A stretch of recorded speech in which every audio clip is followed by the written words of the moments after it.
Добрый вечер! Мы собрались в Казань, это Саня, Вася за рулем, Вика, НЖ и я. Все-таки мы выехали, сейчас мы выезжаем с Черниковки. Вот.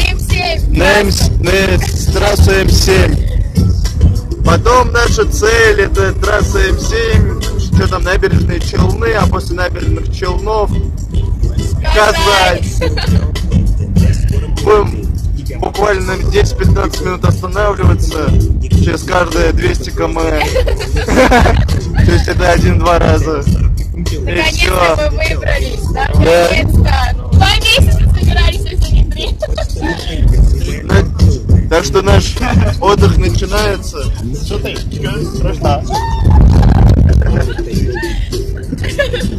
Ночная Уфа. Давайте я потом сниму еще видео. Давай.